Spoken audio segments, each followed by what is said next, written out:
Subscribe to our YouTube channel and press the bell icon to get the latest updates. Ramayan जीवन की वो कथा है जो हमें सिखाती है कि हमें अपना जीवन किस तरह जीना चाहिए, कैसे धर्म और वचन जीवन में अनमोल होते हैं। रामायण में बहुत सी कहानियां हमें देखने को मिली जिससे हमने बहुत कुछ सीखा और समझा भी। हालांकि आप में से बहुत से लोगों के मन में रामायण में हुए कांड को लेकर कई तरह की आशंका भी होगी।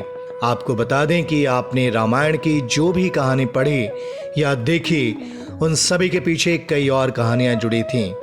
जैसे लोगों के मन में यह सवाल उठता है कि प्रभु श्री राम कर्तव्यनिष्ठ थे और माता सीता एक पतिव्रता थीं, फिर इन दोनों को एक दूसरे का वियोग क्यों सहना पड़ा। प्रभु श्री राम को माता सीता से वियोग एक श्राप के कारण सहना पड़ा था। एक बार की बात है, नारद मुनि को अपने ब्रह्मचर्य पर घमंड हो गया। नारद मुनि को इस बात का घमंड था कि उनका ब्रह्मचर्य इतना ताकतवर है कि स्वयं कामदेव भी उन्हें नहीं हरा पाए। अपने इस घमंड के साथ सबसे पहले वो महादेव के पास गए और अपनी बड़ाई करते हुए कहा कि मुझे तो कामदेव भी हरा नहीं सकते। महादेव उनका घमंड समझ गए और उन्हें चेताया कि ये मुझसे तो कह दिया, लेकिन विष्णु भगवान के सामने मत कहना।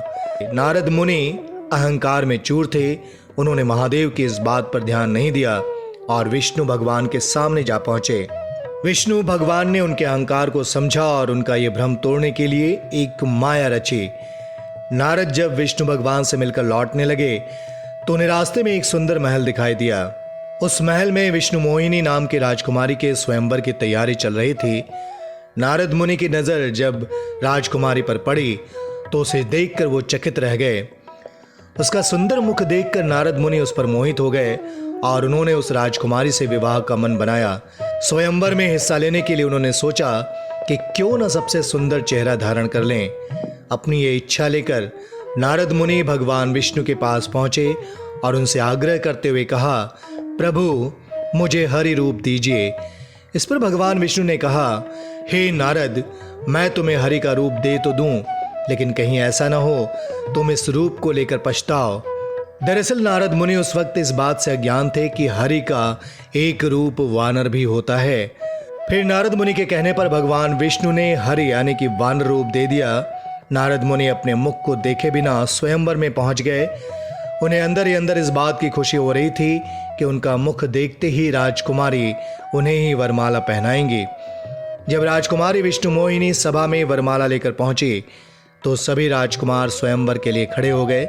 जब नारद मुनि के सामने विष्णु मोहिनी पहुंचे तो उनका बंदर का रूप देखकर उनकी हंसी छूट गई।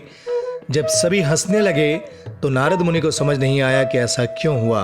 इसके बाद भगवान विष्णु जैसे ही पधारे, विष्णु मोहिनी ने उन्हें वरमाला पहना दिया। नारद मुनि को बहुत अचंभा हुआ।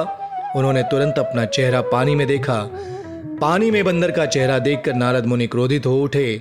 उन्होंने भगवान विष्णु को श्राप दिया कि जिस तरह मैं अपनी स्त्री के लिए तड़पा हूं, वैसे ही धरती पर आपको भी अपनी पत्नी का वियोग सहना होगा।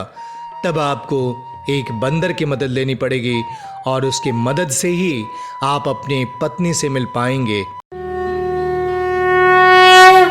Subscribe to our YouTube channel and press the bell icon to get the latest updates.